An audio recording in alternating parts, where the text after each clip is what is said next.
Bismillah ar-Rahman ar-Rahim, salatu wassalam ala ashraf al-mursalin, avec vous, professeur Mohamed El-Moujari, ravi de vous retrouver encore une fois dans cette série de leçons de l'apprentissage de la langue française, surtout l'oral, l'apprentissage qui est destiné à maîtriser la langue en gros, c'est-à-dire parler la langue, écouter la langue, comprendre la langue et faire des exercices de langue sur cette langue cible qui est la langue française. On travaille sur le thème de la famille ou bien la vie en famille.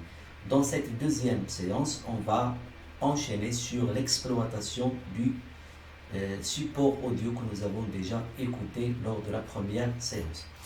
Dans cette séance, on va donner en gros les définitions de la famille, grosso modo, la famille, et après on va vous faire le vocabulaire concernant la famille, les membres de la famille, les relations dans la famille, et après, vers la fin de la vidéo, je donne tout simplement un exercice pour l'exploitation. Pour la correction de l'exercice, ça sera vers la fin du thème en général, le thème de la famille, pour commencer un autre thème. Ala barakatillah.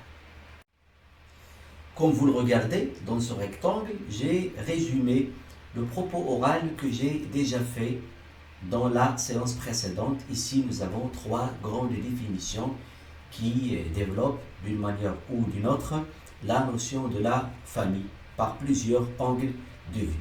Alors ici, nous avons trois grandes définitions. On va commencer par la première. La famille est essentiellement définie par les liens de parenté. Lorsqu'on dit les liens de parenté, nous avons d'un côté les parents, papa et maman, et d'un autre côté les enfants. Il y a une certaine relation qui se trouve entre les enfants et les parents. Ce sont des liens. Résultent principalement ces liens. Comment sont faits ces liens? Par l'alliance, c'est-à-dire le mariage, dans le cas d'une famille biologique, c'est-à-dire des enfants légitimes, des enfants nés de parents qui sont mariés par alliance, ou bien des enfants adoptifs, un enfant adoptif, des enfants adoptifs par l'adoption. Qu'est-ce que ça veut dire adoptif? C'est-à-dire une famille d'accueil qui élève un enfant qui n'est pas le sien, un enfant d'autrui, peut-être un orphelin. L'orphelin, c'est un enfant dont les parents sont décédés.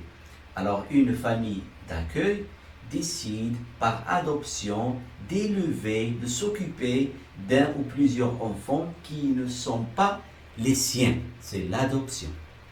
Deuxième définition. Alors à retenir ici, nous avons dans la famille les liens de parenté. Lorsqu'on dit parenté, c'est-à-dire les deux parents. Lien de parenté, complément de nom. Lien de parenté, train de Paris. Lorsqu'on dit par exemple parenté, parentale, on fait référence aux parents. Lorsqu'on dit maternelle, on fait référence à la maman. La maman maternelle. Lorsqu'on veut faire référence, ou bien on veut désigner le papa, on dit paternel. Lorsqu'on veut désigner les deux, les parents, on dit parenté, parentale. La famille est cellule, noyau de base qui constitue, on dit la famille ou bien on dit le foyer. La famille est cellule de base que constitue au moins deux personnes parmi lesquelles un parent ou un couple. Par exemple, on peut avoir une famille monoparentale qui n'a qu'un seul parent. Par exemple, lorsque le cas d'un veuf, un mari ayant sa femme morte, ou bien le contraire, une veuve, lorsque nous avons une femme qui a son mari, par exemple, dans un accident ou bien mort, on dit c'est une famille monoparentale. Qu'est-ce que ça veut dire monoparentale? Nous avons le préfixe mono qui n'a qu'un seul parent. Mono égale seul. Alors, au moins deux personnes parmi lesquelles un parent ou un couple, ou bien les deux. Un parent ou bien les deux. Un parent, c'est-à-dire le cas de veuf, veuve. et leurs éventuels enfants vivant avec eux sous le même toit, au sein de la même maison.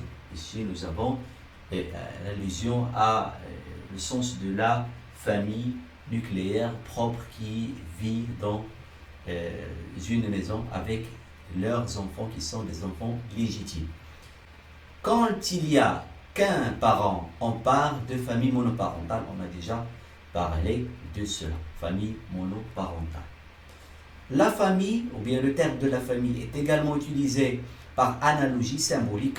J'ai déjà parlé dans l'oral, dans le propos oral, par analogie, c'est-à-dire par comparaison symbolique, c'est-à-dire une famille artificielle au sein d'une entreprise. On dit c'est une famille. Pourquoi? Parce qu'il y a des notions de l'unité, les notions de compact, de solidarité. On dit c'est une famille. Aussi, les bandits ou bien les criminels peuvent dire que nous sommes une famille. Pourquoi? Parce qu'ils sont solidaires, mais dans des objectifs qui sont, par exemple, des loyaux ou bien dans des délits symboliques pour désigner des regroupements dont les liens ne sont pas fondés sur la parenté. Alors, maintenant, je vais essayer seulement de lire les définitions que j'ai fait dans ce rectangle. La famille est essentiellement définie par les liens de parenté, relations de parenté. Les relations de parenté résultent principalement de l'alliance et l'adoption. Deuxièmement, la famille est cellule de base que constituent au moins deux personnes parmi lesquelles un parent ou un couple et leurs éventuels enfants vivant avec eux quand il n'y a qu'un parent. On parle de famille monoparentale.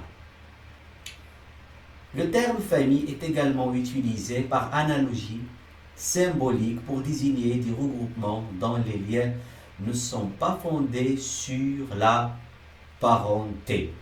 Alors, ici, nous avons un petit peu fait le récapitulatif de l'oral déjà présenté. Et au suivant.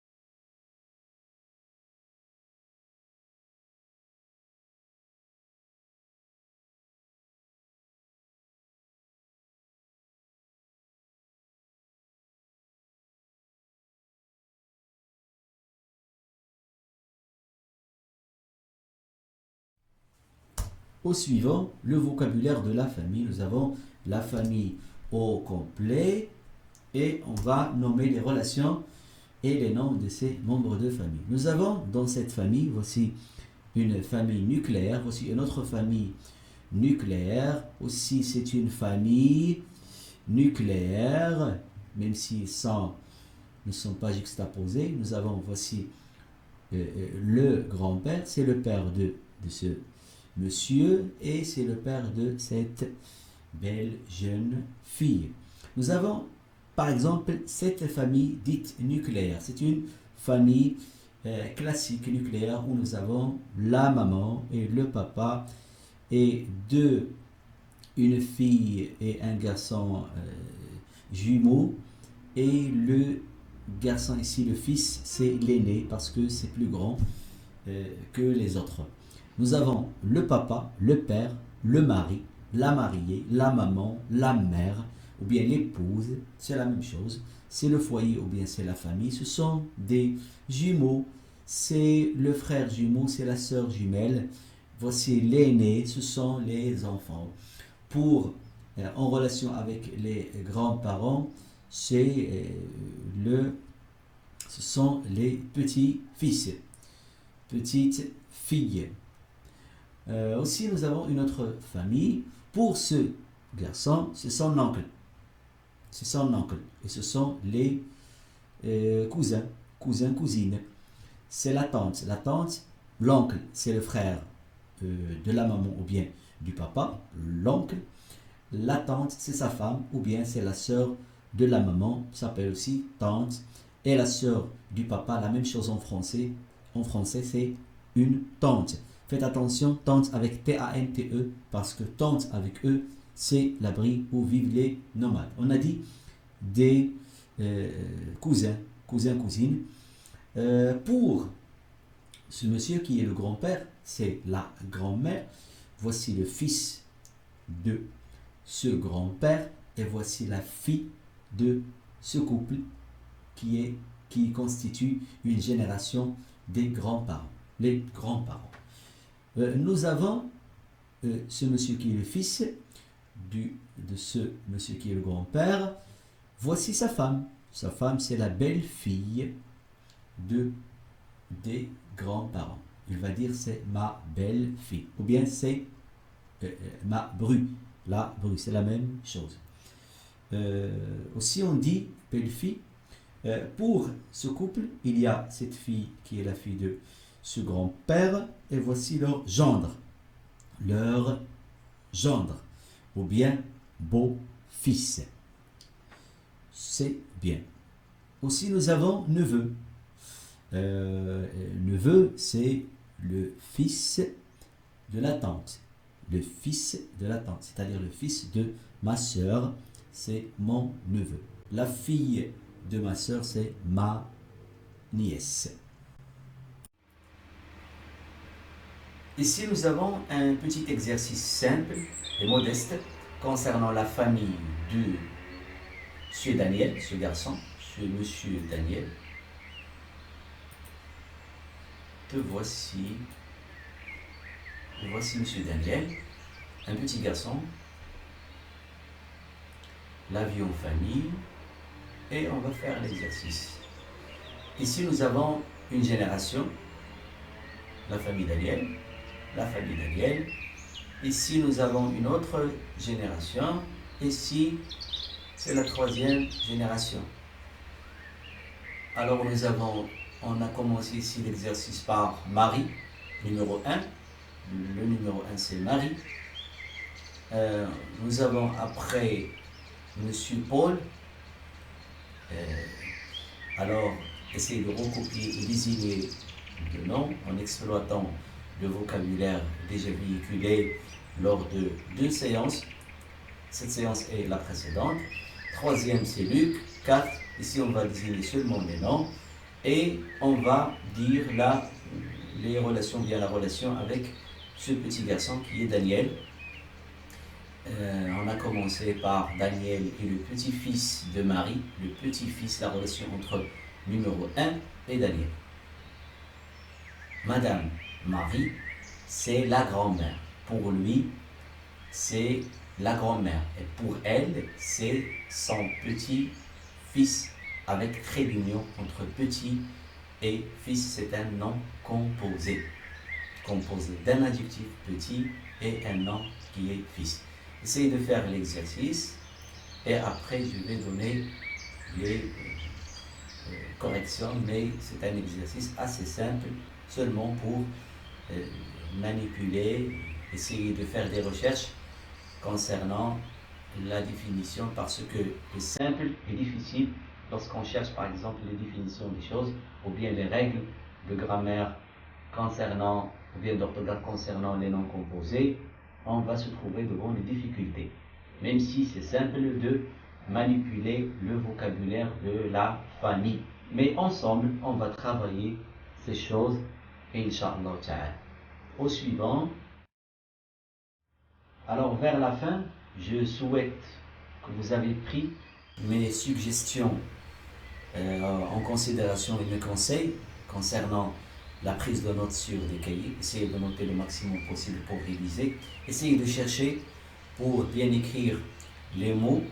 J'essaie le maximum possible de prononcer à bon escient les mots et mes phrases avec les liaisons, mais il se peut que vous trouviez des difficultés. Alors essayez de chercher dans larousse.fr ou bien l'internaute.